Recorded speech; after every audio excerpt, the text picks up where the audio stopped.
ഇന്നത്തെ വീഡിയോയിൽ കൊല്ലം ജില്ലയിലുള്ള ചടയമംഗലത്തെ ജഡായിപ്പാറയിലേക്കാണ് നമ്മൾ പോകുന്നത്. ജഡായിപ്പാറ പോകാനായിട്ട് നമ്മൾ പലതവണ പ്ലാൻ ചെയ്തിട്ടുണ്ടെങ്കിലും അവിടെ ഈ ഡ്രോൺ ഷോട്ട് എല്ലാം എടുക്കുന്നതിനായിട്ട് പ്രത്യേകം അപ്രൂവൽ എല്ലാം എടുക്കേണ്ടതായിട്ടുണ്ട്. അതുകൊണ്ട് തന്നെയാണ് ഇത്രയും ഡിലേ ആയത്. എന്തായാലും ജഡായു എർത്ത് സെൻറ്ററിൽ നിന്ന് നമുക്ക് അപ്രൂവൽ വന്ന ടൈമിൽ തന്നെ ചടയമംഗലത്തുള്ള പിട്ടാപ്പള്ളി ഏജൻസീസിൻ്റെ ഒരു വീഡിയോ കവർ ചെയ്യാനായിട്ടുള്ള വോക്കും വന്നായിരുന്നു. അപ്പോൾ രണ്ടും ഒരുമിച്ച് നടക്കുമല്ലോ എന്ന് വിചാരിച്ച് ഇന്ന് നേരെ ചടയമംഗലത്തേക്കാണ് നമ്മുടെ യാത്ര. നമ്മൾ ഈ കാണുന്ന ഒരു ബ്രിഡ്ജില്ലേ, ഈ ബ്രിഡ്ജാണ് നമ്മൾ തണ്ണീർമുക്കം ബണ്ടെന്ന് പറയുന്നത്. ബണ്ടെന്ന് പറയുന്നത് വേറെ ഒന്നും കൊണ്ടല്ല, ഈ പാലത്തിൻ്റെ താഴെ കാണുന്ന ഒരു ഭാഗം എന്ന് പറയുന്നത് ഇവിടെയുള്ള ഷട്ടറുകളാണ്. ശരിക്കും നമ്മുടെ എറണാകുളം ഭാഗത്തു നിന്നുള്ള വെള്ളമെല്ലാം കുട്ടനാട്ടിലേക്ക് അധികം വിടാതിരിക്കാനായിട്ട് തടഞ്ഞു നിർത്തുന്നത് ഈ ഒരു ബണ്ടാണ്. കുട്ടനാട്ടിൽ വെള്ളം കയറാതിരിക്കാനും കൃഷി നശിക്കാതിരിക്കാനും ഒക്കെ ആയിട്ട് ഈ ഒരു ബണ്ടിന് വലിയൊരു പങ്കുണ്ട്. ഈ ഒരു പാലം ഇവർ പണിതിരിക്കുന്നത് ശരിക്കും 3 ഭാഗങ്ങളായിട്ടാണ്. ഇതിൽ നമ്മൾ ആ നടുക്ക് കാണുന്ന ഒരു ഭാഗം എന്ന് പറയുന്നത് വളരെ റീസെൻ്റ് ആയിട്ട് വന്നതാണ്. ഇതിനു മുമ്പ് നമ്മൾ ഈ ഒരു വഴി പോകുമ്പോൾ ആദ്യത്തെ ഈ ഒരു പാലം കടന്ന് ഇവിടെ നിന്ന് ലെഫ്റ്റിലേക്ക് കാണുന്ന ഈ ഒരു വഴിയുണ്ടല്ലോ, ഇപ്പോൾ മണ്ണാണ് കാണുന്നത്, പക്ഷേ പണ്ട് അത് റോഡായിരുന്നു. അങ്ങനെ ഈ ഒരു വഴി വന്ന് ഇത് റൈറ്റിലേക്ക് ടേൺ ചെയ്ത് ഇതുപോലെ തന്നെയുള്ള ഒരു മൺതിട്ട അപ്പുറത്തറ്റത്ത് നമുക്ക് കാണാൻ പറ്റും. അവിടേക്ക് ജോയിൻ ചെയ്യുന്ന ഒരു റോഡായിരുന്നു. അതിനുശേഷമാണ് നമ്മൾ ആ രണ്ടാമത്തെ പാലത്തിലൂടെ കയറി പോകുന്നത്. ഈ ഒരു പാലം ഇപ്പോൾ വളരെ റീസെൻ്റ് ആയിട്ട് വന്നതുകൊണ്ട് തന്നെ അതിൻ്റെ ഒരു പുതുമയും നമുക്ക് കാണാൻ പറ്റും. വേമ്പനാട്ട് കായലിൻ്റെ നടുക്കൂടിയുള്ള ഈ ഒരു പാലം, ഇത് ശരിക്കും ഒറ്റ ഒരു പാലമായിരുന്നെങ്കിൽ ഒരു പക്ഷേ കേരളത്തിലെ തന്നെ ഏറ്റവും നീളം കൂടിയ പാലം ഇതായിരുന്നേനെ. നമ്മൾ ഈ പാലത്തിൽ നിന്ന് ആലപ്പുഴയുടെ ഒരു സൈഡിലേക്ക് നോക്കിക്കഴിഞ്ഞാൽ കായലിന് നടുക്കായിട്ട് തന്നെ ഒരു വലിയ ദ്വീപ് കാണാൻ പറ്റും. ആലപ്പുഴയിലെ ടൂറിസത്തിൽ തന്നെ ഒരു പ്രധാന ഘടകമാണ് ഈ കാണുന്ന പാതിരാമണൽ എന്ന് പറയുന്ന ഒരു ദ്വീപ്. ആലപ്പുഴയിലെ കായ്പുറത്ത് നിന്നും മുഹമ്മയിൽ നിന്നും അതുപോലെ കോട്ടയം ഭാഗത്തെ കുമരകത്ത് നിന്നും നമുക്ക് ഈ ഒരു ദ്വീപിലേക്ക് പോകാൻ പറ്റും. എന്തായാലും ആ ദ്വീപിലെ കാഴ്ചകൾ നമുക്ക് വേറൊരു വീഡിയോയിൽ കവർ ചെയ്യാം. അപ്പോൾ നമുക്ക് നേരെ ചടയമംഗലത്തേക്ക് പോയി അവിടുത്തെ കാഴ്ചകളൊക്കെ കാണാം.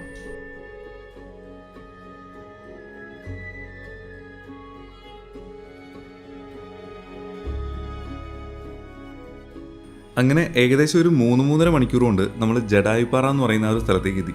നമ്മൾ നേരെ കാണുന്ന ആ ഒരു മലയുണ്ടല്ലോ, അതിൻ്റെ മുകളിലാണ് ജഡായുവിൻ്റെ ആ ഒരു പ്രതിമയെല്ലാം ഉള്ളത്. അവിടെ എത്തുന്നതിന് മുമ്പ് തന്നെ റൈറ്റ് സൈഡിൽ കാണുന്ന ഈ ഒരു ബിൽഡിങ്ങിലാണ് നമ്മൾ ഇന്ന് വീഡിയോ എടുക്കാനായിട്ട് വന്ന പിട്ടാപ്പള്ളി ഏജൻസീസ് ഉള്ളത്.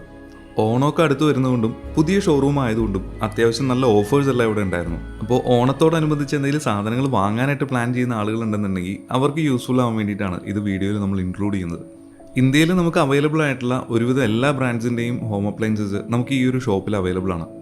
നമ്മൾ അകത്തേക്ക് കയറുമ്പോൾ തന്നെ വാഷിംഗ് മെഷീൻ്റെ ഒരു വലിയ കളക്ഷൻ നമുക്കിവിടെ കാണാൻ പറ്റും. ഒരുപാട് ബ്രാൻഡ്സും അതുപോലെ തന്നെ ഒരുപാട് മോഡൽസും നമുക്കിവിടെ അവൈലബിൾ ആണ്.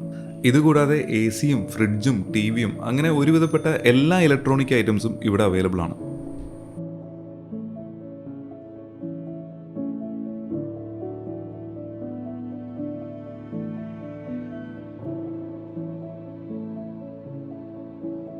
ഇപ്പോൾ ഓണത്തിന് വീട്ടിലേക്ക് സാധനങ്ങളെല്ലാം വാങ്ങാൻ നിൽക്കുന്ന സാധാരണക്കാർക്ക് പറ്റുന്ന രീതിയിലുള്ള ഏകദേശം 8,000 രൂപ തൊട്ട് നമുക്കിവിടെ വാഷിംഗ് മെഷീൻ അവൈലബിൾ ആണ്. അതുപോലെ തന്നെ ഡബിൾ ഡോർ ഫ്രിഡ്ജിന് വരുന്നത് 18,000 രൂപ തൊട്ടാണ് സ്റ്റാർട്ടിംഗ് പ്രൈസ്. സിംഗിൾ ഡോറിന് 11,000 രൂപയും അതുപോലെ ഏകദേശം 32 ഇഞ്ച് TV-ക്ക് വെറും 7,000 രൂപയ്ക്കൊക്കെ ഇവിടെ അവൈലബിൾ ആണ്. അപ്പോൾ കുറഞ്ഞ ചിലവിൽ TV വാങ്ങാനൊക്കെ ആയിട്ട് ആരെങ്കിലും പ്ലാൻ ചെയ്യുന്നുണ്ടെങ്കിൽ ഇതൊരു ബെറ്റർ ഓപ്ഷൻ തന്നെയാണ്. അതുപോലെ 25,000 രൂപ തൊട്ട് നമുക്ക് ഇവിടെ AC-യും അവൈലബിൾ ആണ്. ഇങ്ങനെ ഈ ഇലക്ട്രോണിക് ഐറ്റംസ് കൂടാതെ വീട്ടിലേക്ക് അത്യാവശ്യം വേണ്ട ഒരുവിധപ്പെട്ട എല്ലാ ഐറ്റംസും ഇവിടെ അവൈലബിൾ ആണ്. ശരിക്കും പറഞ്ഞാൽ ഈ ഫ്രിഡ്ജിൻ്റെ സെക്ഷനാണ് എനിക്ക് കൂടുതലായിട്ട് ഇഷ്ടപ്പെട്ടത്. കാരണം നമ്മൾ സാധാരണ ഷോപ്പുകളിൽ കാണുന്നതിനേക്കാൾ കൂടുതൽ വെറൈറ്റി ഫ്രിഡ്ജുകൾ ഇവിടെ കാണാൻ പറ്റി. കാണാൻ നല്ല ഭംഗിയുള്ള ഒരുപാട് മോഡൽസ്.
നമ്മൾ ജഡായിപ്പാറ പോകുന്ന വഴി ഇവിടെ വന്ന് ഈ വീഡിയോ എല്ലാം എടുത്തപ്പോൾ അത്യാവശ്യം നല്ല ഓഫേഴ്സ് എല്ലാം കണ്ടുകൊണ്ടാണ് നമ്മളിത് വീഡിയോയിലേക്ക് ആഡ് ചെയ്തത്. അപ്പോൾ ഇനി ഓണത്തോടനുബന്ധിച്ച് ആരെങ്കിലും ഇതുപോലുള്ള ഐറ്റംസ് എല്ലാം വാങ്ങാനായിട്ട് പ്ലാൻ ചെയ്യുന്നുണ്ടെങ്കിൽ അവരിലേക്കും ഈ ഒരു വീഡിയോ ഒന്ന് ഷെയർ ചെയ്ത് കൊടുത്തേക്ക്. അപ്പോൾ അങ്ങനെ ഇവിടുത്തെ വർക്കെല്ലാം കഴിഞ്ഞ് നമ്മളിനി നേരെ ജഡായിപ്പാറയിലേക്കാണ് പോകുന്നത്. അപ്പോൾ ജഡായിപ്പാറയിലേക്ക് എത്തുമ്പോൾ തന്നെ അവരുടെ ഈ ഒരു ഗേറ്റിൽ നിന്ന് വണ്ടിക്കുള്ള പാർക്കിംഗ് ഫീ എല്ലാം അടച്ചതിന് ശേഷം വേണം നമ്മൾ അകത്തേക്ക് പോകാനായിട്ട്. നമ്മൾ വീക്കെൻഡ്സിലാണ് പോകുന്നതെന്നുണ്ടെങ്കിൽ നല്ല രീതിയിൽ തിരക്കുള്ളൊരു പ്ലേസ് കൂടിയാണ് ഈ ജഡായിപ്പാറ എന്ന് പറയുന്നത്. ഇവിടെ നിന്ന് നമ്മൾ അകത്തേക്ക് കയറുമ്പോൾ തന്നെ ഇവിടുത്തെ ഈ ഒരു വഴിയെല്ലാം കാണാനായിട്ടൊരു പ്രത്യേക ഭംഗിയാണ്. ഈ ജഡായിപ്പാറയിൽ വന്ന് ഇവിടുത്തെ താഴത്തെയും മുകളിലെല്ലാം കാഴ്ച കണ്ടു കഴിഞ്ഞപ്പോഴത്തേക്കും മനസ്സിലായൊരു കാര്യം, നമുക്ക് ഫോട്ടോഷൂട്ടിനെല്ലാം പറ്റിയ ഒരു ബെസ്റ്റ് പ്ലേസ് തന്നെയാണ് ഈ ജഡായിപ്പാറ എന്ന് പറയുന്നത്.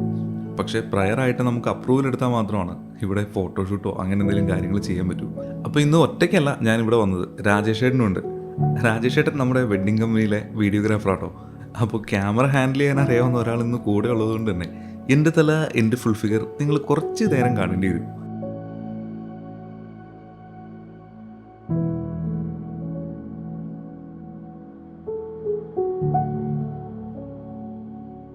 ഇതാ നമ്മൾ ഈ കാണുന്നതാണ് നമ്മുടെ ജഡായു എർത്ത് സെൻറ്ററിൻ്റെ ഒരു എൻട്രൻസ് എന്ന് പറയുന്നത്. അപ്പോൾ ടിക്കറ്റ് കൗണ്ടറും ടോയ്ലറ്റ് ഫെസിലിറ്റിയും ക്ലോക്ക് റൂമും അങ്ങനെ എല്ലാം ഈ ഒരു ഭാഗത്ത് തന്നെയാണുള്ളത്. നമ്മൾ ഈ കാണുന്ന കൗണ്ടറിൽ നിന്ന് ടിക്കറ്റ് എടുത്തതിന് ശേഷം വേണം നമുക്ക് മുകളിലേക്ക് പോകാനായിട്ട്. ഈ ടിക്കറ്റ് കൗണ്ടറിൻ്റെ തൊട്ടടുത്തായിട്ട് തന്നെ നമുക്കൊരു ക്ലോക്ക് റൂമും ഉണ്ട്. അപ്പോൾ ഇൻ കേസ് ബൈക്കിനാണ് വരുന്നതെന്നുണ്ടെങ്കിൽ ജാക്കറ്റും ഹെൽമെറ്റും ബാഗുകളും എല്ലാം ഈ ഒരു ഭാഗത്ത് വെച്ചിട്ട് നമുക്ക് മുകളിലേക്ക് പോകാം. ഇവിടുന്ന് നമുക്ക് മുകളിലേക്ക് പോകാനായിട്ട് 2 ഓപ്ഷനാണുള്ളത്. ഒന്നുകിൽ കേബിൾ കാർ വഴി, ഇല്ല എങ്കിൽ നടന്ന്. അപ്പോൾ നടന്നാണ് നിങ്ങൾ പോകുന്നതെന്നുണ്ടെങ്കിൽ അതിൻ്റെ വോക്ക് വേ യൂട്ടിലൈസേഷൻ്റെ ചാർജും കൂടി കൂട്ടി ഒരാൾക്ക് 325 രൂപ വരുന്നുണ്ട്. അതല്ല ഇനി നമ്മൾ കേബിൾ കാറിനാണ് മുകളിലേക്ക് പോകാനായിട്ട് പ്ലാൻ ചെയ്യുന്നതെന്നുണ്ടെങ്കിൽ ഒരാൾക്ക് 266 രൂപ എൻട്രി ഫീയും വരുന്നുണ്ട്. കേബിൾ കാറിൻ്റെ ചാർജായിട്ട് 289 രൂപയും വരുന്നുണ്ട്. അപ്പോൾ നമ്മൾ നേരത്തെ കണ്ട ആ ഒരു ടിക്കറ്റ് കൗണ്ടറിൽ എൻട്രി ടിക്കറ്റ് മാത്രമാണ് കിട്ടുക. ഈ കാണുന്ന ഒരു ടിക്കറ്റ് കൗണ്ടറിൽ നിന്നാണ് ഇനി കേബിൾ കാറിനുള്ള ടിക്കറ്റ് നമ്മൾ എടുക്കേണ്ടത്. അപ്പോൾ കേബിൾ കാറിൻ്റെ ടിക്കറ്റ് കൗണ്ടറിൽ നമുക്ക് ഗൂഗിൾ പേ എല്ലാം അവൈലബിൾ ആണ്. പക്ഷേ നമ്മൾ താഴെ കണ്ട ആ ഒരു ടിക്കറ്റ് കൗണ്ടറിൽ ക്യാഷ് പേയ്മെൻറ്റ് മാത്രമാണ് പോസിബിൾ ആയിട്ടുള്ളൂ. അപ്പോൾ കേബിൾ കാറിന് വേണ്ടി നമ്മൾ വെയിറ്റ് ചെയ്യുന്ന ഒരു ഏരിയയിൽ തന്നെ ഫോട്ടോ എടുക്കാനൊക്കെ ആയിട്ടുള്ള ഒരു ഓപ്ഷനുണ്ട്. അവിടെ നിന്ന് കുറച്ചുകൂടി മുന്നോട്ട് പോകുമ്പോൾ നമുക്ക് ഇതുപോലൊരു റെസ്റ്റോറൻ്റ് ഉള്ള ഏരിയ എല്ലാം കാണാൻ പറ്റും. അപ്പോൾ റെസ്റ്റോറൻറ്റ് മാത്രമല്ല, കുറച്ച് ഗെയിംസ് എല്ലാം ഉള്ളൊരു ഏരിയ ഇവിടെ കാണാം. അപ്പോൾ ഇവിടെ നിന്ന് കുറച്ചുകൂടി മുകളിലേക്ക് ചെല്ലുമ്പോഴാണ് നമ്മുടെ കേബിൾ കാറിൻ്റെ സ്റ്റാർട്ടിംഗ് പോയിന്റ്. ഈ കാണുന്ന ഒരു റിങ്ങില്ലേ, ഇതിനകത്തുകൂടിയാണ് നമ്മൾ ഈ കേബിൾ കാർ കണക്ട് ചെയ്തിട്ടുള്ള കേബിൾ റൊട്ടേറ്റ് ചെയ്ത് വരുന്നത്. അപ്പോൾ കേബിൾ കാർ ഇവിടെ എത്തുമ്പോൾ നിർത്തുമൊന്നുമില്ല, ഈ ഒരു ഓട്ടത്തിൽ തന്നെ നമ്മൾ അതിനകത്തേക്ക് ചാടിക്കയറണം. വളരെ സ്പീഡിലൊന്നും അല്ലാത്തതുകൊണ്ട് തന്നെ പ്രായമായിട്ടുള്ളവർക്കും കുട്ടികൾക്കും എല്ലാം വളരെ ഈസി ആയിട്ട് തന്നെ ഇതിനകത്തേക്ക് കയറാൻ പറ്റും. അതുപോലെ തിരിച്ചിറങ്ങുന്നതും ഈ കാണുന്ന സെയിം ഒരു മെത്തേഡ് തന്നെയാണ്. റണ്ണിങ്ങിൽ തന്നെ നമ്മൾ ഇറങ്ങണം. അങ്ങനെ ഫൈനലി നമുക്ക് പോകാനായിട്ടുള്ള കേബിൾ കാർ എത്തി. ഈ ഒരു കേബിൾ കാറിലിരുന്ന് നമ്മൾ മുകളിലൂടെ പോകുമ്പോൾ താഴെ നമ്മൾ നടന്നു പോകുന്ന ഒരു വഴിയുടെ ഏരിയ എല്ലാം കുറച്ചൊക്കെ നമുക്ക് കാണാൻ പറ്റും. എന്തായാലും ഇത്രയും ഹൈറ്റിൽ നമ്മൾ ഈ ഒരു കേബിൾ കാറിലിരുന്ന് പോകുമ്പോൾ ഒരു വൈബ്, അതൊരു പ്രത്യേക രസം തന്നെയാണ്. നമ്മൾ ഈ പോകുന്ന വഴിക്ക് തന്നെ നമ്മുടെ ഓപ്പോസിറ്റ് തിരിച്ച് താഴേക്ക് ഇറങ്ങുന്ന കേബിൾ കാർസ് നമുക്ക് കാണാൻ പറ്റും. ഇതേ രീതിയിൽ ഈ ഒരു കേബിൾ കാർസ് എപ്പോഴും മുകളിലേക്കും താഴത്തേക്കും ഇങ്ങനെ ട്രാവലിംഗ് തന്നെയാണ്. ഇനി കേബിൾ കാറിനല്ല നമ്മൾ മുകളിലേക്ക് പോകാനായിട്ട് പ്ലാൻ ചെയ്യുന്നതെന്നുണ്ടെങ്കിൽ ഏകദേശം 1 കിലോമീറ്റർ 820 സ്റ്റെപ്സോളം നമ്മൾ ഈ ഒരു ഭാഗത്തോടി കയറി വേണം മുകളിലെത്താനായിട്ട്. നമ്മൾ ഈ കാണുന്ന മലയുടെ ഏറ്റവും ടോപ്പിലായിട്ടാണ് നമ്മുടെ ജഡായുവിൻ്റെ ആ ഒരു വലിയ വിഗ്രഹം അല്ലെങ്കിൽ ആ ഒരു പ്രതിമയെല്ലാം ഉള്ളത്. ഈ കാണുന്നത് ഇവിടുത്തെ ഒരു ഹെലിപ്പാഡാണ്. എന്തെങ്കിലും എമർജൻസി വരുമ്പോൾ യൂസ് ചെയ്യാൻ വേണ്ടി ആയിരിക്കണം.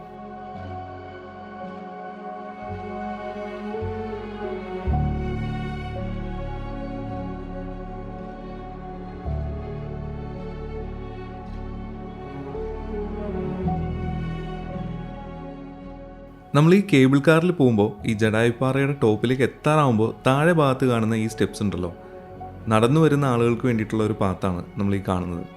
ഫൈനലി ഏകദേശം ഒരു 5-10 മിനിറ്റ് കൊണ്ട് തന്നെ നമ്മൾ ജഡായിപ്പാറയുടെ ടോപ്പിലേക്ക് എത്തി. അപ്പോൾ റണ്ണിങ്ങിൽ തന്നെ ഇവിടെ നിന്ന് ഇറങ്ങി നമ്മൾ ഈ കാണുന്ന സ്റ്റെപ്പിലൂടെ നേരെ മുകളിലേക്ക് കയറി ചെല്ലുമ്പോൾ കാണുന്ന ഫസ്റ്റ് കാഴ്ച എന്ന് പറയുന്നത് നമ്മുടെ ജഡായുവിൻ്റെ ഒരു വലിയ പ്രതിമയാണ്. ഇതിൻ്റെ തൊട്ട് താഴെയായിട്ട് മ്യൂസിയം എല്ലാം ഉണ്ടെങ്കിലും ഇപ്പോൾ റിനോവേഷൻ്റെ വർക്കെല്ലാം നടക്കുന്നതുകൊണ്ട് തന്നെ നമുക്ക് അതിനകത്തേക്ക് കയറാനായിട്ടുള്ള ഓപ്ഷനില്ല. നമ്മളിവിടെ എത്തിയത് ഏകദേശം വൈകുന്നേരം ആയതുകൊണ്ട് തന്നെ നല്ല ക്ലൗഡി ആയിട്ടുള്ളൊരു ഫീലായിരുന്നു. അതുപോലെ തന്നെ കുറച്ച് ദൂരെയായിട്ട് മഴ പെയ്യുന്നതിൻ്റെ ഒരു കാഴ്ചയും നമുക്ക് കാണാനും പറ്റുന്നുണ്ട്. അപ്പോൾ എന്തായാലും കുറച്ച് കഴിയുമ്പോൾ ഇവിടെ മഴ പെയ്യും എന്നുള്ളത് കൺഫേം ആയിരുന്നു. ഇവിടെ നിന്ന് നമ്മൾ നേരെ മുകളിലേക്ക് നോക്കുമ്പോൾ കാണുന്നത് ഈ ജഡായുവിൻ്റെ വലിയ ചിറകുകളും അതിന് മുകളിലായിട്ട് ജസ്റ്റ് തലയും കാലിൻ്റെ ആ ഒരു ഭാഗവും മാത്രമാണ്. ഇതിൻ്റെ കൃത്യമായിട്ടുള്ള രൂപം നമുക്ക് കാണണം എന്നുണ്ടെങ്കിൽ കുറച്ച് മുകളിൽ നിന്ന് തന്നെ കാണേണ്ടി വരും. അതിന് ഇവിടെ വേറെ ഓപ്ഷനൊന്നും ഇല്ലാത്തതുകൊണ്ട് തന്നെ നമ്മൾ നമ്മുടെ ചെക്കനെയും കൊണ്ടാണ് വന്നിരിക്കുന്നത്. അപ്പോൾ നമ്മുടെ ചെക്കനെടുത്ത കുറച്ച് അടിപൊളി വിഷ്വൽസ് കണ്ടിട്ട് വരാം.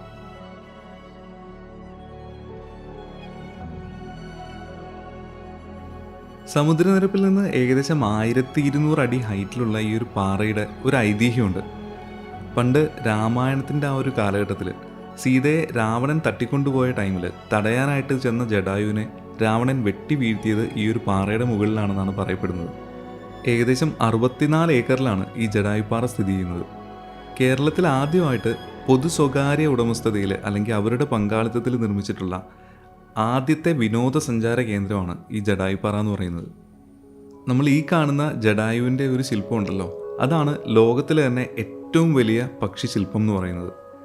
ഏകദേശം 200 അടി നീളവും 150 അടി വീതിയും 75 അടി ഉയരവുമാണ് ഈ പക്ഷിശില്പത്തിന്. നമ്മൾ ഈ കാണുന്ന ഈ ഒരു ശില്പത്തിൻ്റെ കണ്ണ് കണ്ടില്ലേ? ഇതിലൂടെ ഇവിടെ വരുന്ന ആളുകൾക്ക് ഈ ശില്പത്തിൻ്റെ അകത്തുകൂടി കയറി വന്ന് ഈ കണ്ണുകളിലൂടെ പുറത്തെ കാഴ്ചകൾ കാണാനായിട്ടുള്ളൊരു ഓപ്ഷൻ ഉണ്ട്. പക്ഷേ അകത്തിപ്പോൾ റിനോവേഷൻ വർക്കുകളെല്ലാം നടക്കുന്നതുകൊണ്ട് തന്നെ ഈ ശില്പത്തിൻ്റെ അകത്തേക്ക് നമുക്കിപ്പോൾ കയറാനായിട്ടുള്ള ഓപ്ഷൻ ഇല്ല. എന്തായാലും റിനോവേഷൻ വർക്കുകളെല്ലാം കഴിഞ്ഞ് കഴിയുമ്പോൾ ഇതിന് മുകളിൽ കയറി നമുക്കിവിടുത്തെ കാഴ്ചകളൊക്കെ കാണാൻ പറ്റുമെന്ന് തന്നെ പ്രതീക്ഷിക്കാം.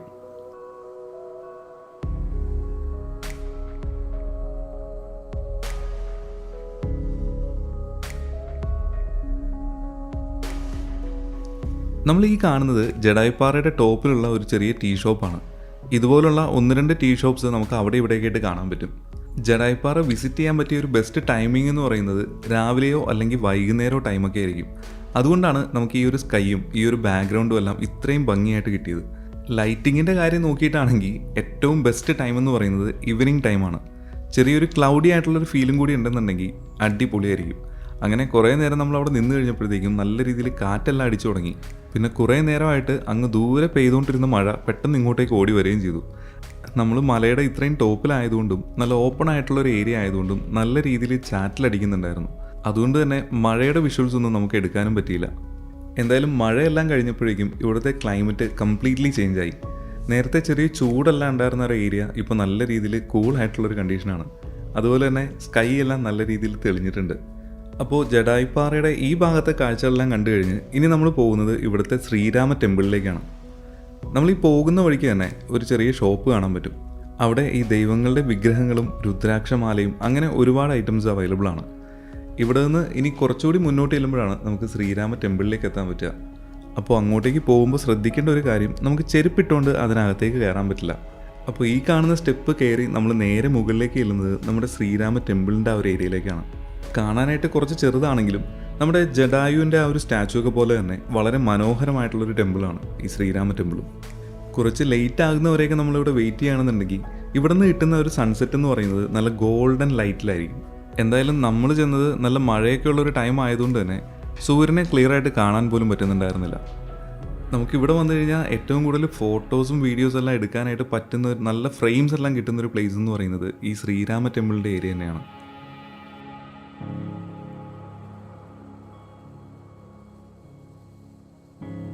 ഇവിടെ വരുമ്പോൾ നമ്മൾ ഏറ്റവും കൂടുതൽ സൂക്ഷിക്കേണ്ട ഒരു കാര്യം എന്ന് പറയുന്നത് ഈ കാണുന്ന കുരങ്ങന്മാർ തന്നെയാണ്. കാരണം നമ്മുടെ കയ്യിൽ കവർ എന്തെങ്കിലും ഉണ്ടെങ്കിൽ അത് തട്ടിപ്പറിച്ചെടുക്കാനായിട്ട് ഇവന്മാർ പുറകെ കൂടും. എന്തായാലും ഈ ഒരു ടെമ്പിൾ നിൽക്കുന്ന ഒരു ആംബിയൻസ് കണ്ടില്ലേ? ഈ ഒരു മലയുടെ എഡ്ജിലായിട്ട് നല്ല ഭംഗിയായിട്ടുള്ള ഒരു ചെറിയ ടെമ്പിൾ.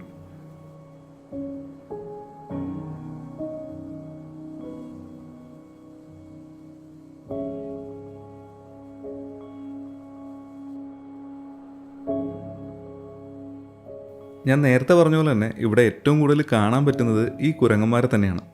പക്ഷേ ഇവർ മെയിനായിട്ട് നിൽക്കുന്ന ഒരു ഏരിയ എന്ന് പറയുന്നത് നമ്മുടെ ഈ ഒരു ശ്രീരാമക്ഷേത്രത്തിൻ്റെ സൈഡിൽ മാത്രമായിട്ടാണ്. നേരെ മറിച്ച് നമ്മൾ ജടായുപ്പാറയുടെ അല്ലെങ്കിൽ ആ ജടായുവിൻ്റെ സ്റ്റാച്ചുവിൻ്റെ ആ ഒരു ഏരിയയിലൊക്കെ നോക്കിക്കഴിഞ്ഞാൽ അധികം കുരങ്ങന്മാരെ ഒന്നും കാണാനും പറ്റില്ല. നമ്മൾ ഈ കാണുന്ന ക്ഷേത്രത്തിന് അകത്തായിട്ട് ശ്രീരാമൻ്റെ ഒരു വലിയ വിഗ്രഹമുണ്ട്. വിഗ്രഹം എന്ന് പറഞ്ഞു കഴിഞ്ഞാൽ പഞ്ചലോഹമാണെന്ന് തോന്നുന്നു. എന്തായാലും മെറ്റലിൽ ചെയ്തിട്ടുള്ളൊരു വിഗ്രഹം തന്നെയാണ്. ഏകദേശം 10 അടിക്ക് മുകളിലാണ് അതിൻ്റെ ഒരു ഹൈറ്റ് വരുന്നത്. അപ്പോൾ ഇവിടെ വരികയാണെന്നുണ്ടെങ്കിൽ ഒരു കാരണവശാലും അത് കാണാനായിട്ട് മിസ് ചെയ്യണ്ട.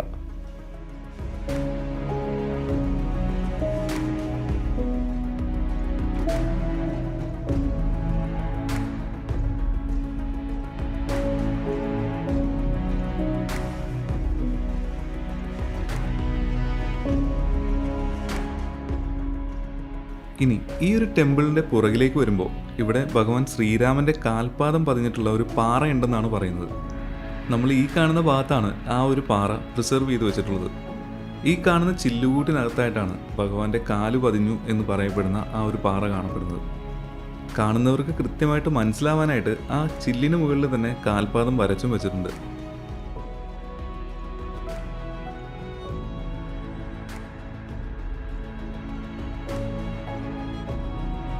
അങ്ങനെ ശ്രീരാമക്ഷേത്രത്തിൻ്റെ ആ ഭാഗത്തെ കാഴ്ചകളെല്ലാം കണ്ട് നമ്മൾ നേരെ പുറത്തേക്ക് ഇറങ്ങുമ്പോൾ നമ്മുടെ ജഡായുവിൻ്റെ ആ ഒരു സ്റ്റാച്ചുവിൻ്റെ തൊട്ട് സൈഡിലായിട്ട് തന്നെ നമുക്കൊരു ആംബി തിയേറ്ററെല്ലാം കാണാൻ പറ്റും. ശരിക്കും പറഞ്ഞാൽ ഒരു ചെറിയ ഓപ്പൺ സ്റ്റേജ് പോലുള്ളൊരു ഏരിയ. ഇവിടെ ആ കാണുന്ന സ്റ്റെപ്പുകളുടെ മുകളിൽ നിന്ന് നോക്കിക്കഴിഞ്ഞാൽ നമുക്ക് പുറത്തേക്കുള്ള കാഴ്ചകളെല്ലാം നല്ല ഭംഗിയായിട്ട് തന്നെ കാണാൻ പറ്റും. എന്തെങ്കിലും പ്രോഗ്രാംസ് എല്ലാം നടത്താനായിട്ടായിരിക്കണം ഇതുപോലെ നല്ലൊരു ആംബിയൻസിൽ ഒരു ആംബി തിയേറ്റർ ഇവിടെ സെറ്റ് ചെയ്തിട്ടുള്ളത്. എന്തായാലും ഈവനിങ്ങിലെ ആ ഒരു ഗോൾഡൻ ലൈറ്റിലുള്ള ആ ഒരു സൺസെറ്റ് മിസ്സായതിൻ്റെ ഒരു സങ്കടം മാത്രം മൈൻഡിലുണ്ട്. അപ്പോൾ ഇന്നത്തെ വീഡിയോ എല്ലാവർക്കും ഇഷ്ടപ്പെട്ടു എന്ന് വിചാരിക്കുന്നു. ഇഷ്ടപ്പെട്ടെങ്കിൽ കമൻറ്റ് ബോക്സിലൂടെ അറിയിക്കുക. അടുത്തൊരു നല്ല വീഡിയോയിലൂടെ നമുക്ക് വീണ്ടും കാണാം. അതുവരെ എല്ലാവർക്കും ബൈ.